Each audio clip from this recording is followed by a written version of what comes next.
One of the approaches we've used in Primary 3 and across the whole school is we developed emotion cards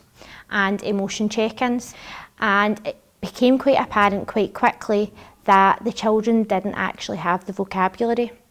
and this was from nursery right through to Primary 7 to really express how they were feeling and to then therefore help manage the emotion. We looked at an emotions wheel online and we picked out some of the vocabulary and sorted the vocabulary into early level, first level and second level,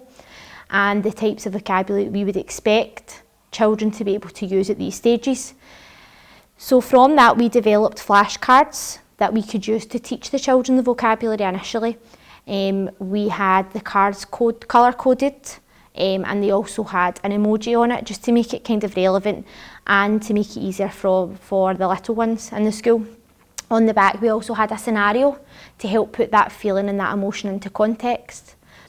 The overall impact between using the cards, the flashcards and the emotional check-in is that the children's vocabulary has increased. They have got a better vocabulary of various emotions, and also it's allowed children to manage their emotions and therefore their behaviour better. They are able, because they're able to really pinpoint why they're feeling that way or the specific emotion, and it's really zoning in on those emotions that they're then able to kind of self-regulate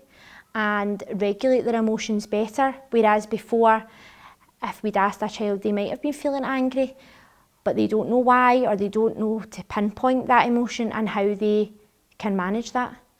In the class, using the emotional check-in, it does open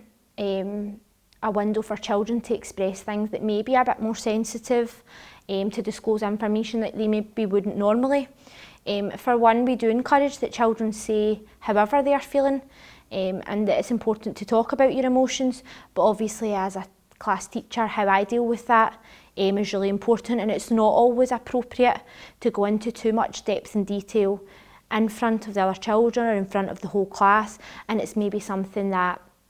I have to think about how I deal with afterwards. So whether it be I sit down with that child for 5 minutes just to try and gauge how they are, if there's anything else or any more detail they want to explain, whether I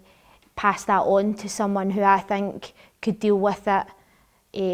better or who can deal with it in the appropriate way. And I think it is something to be noted that you will probably come across that, because children are feeling at this point that they are able to speak about however they're feeling, which is obviously something we want to encourage, but there are times where something sensitive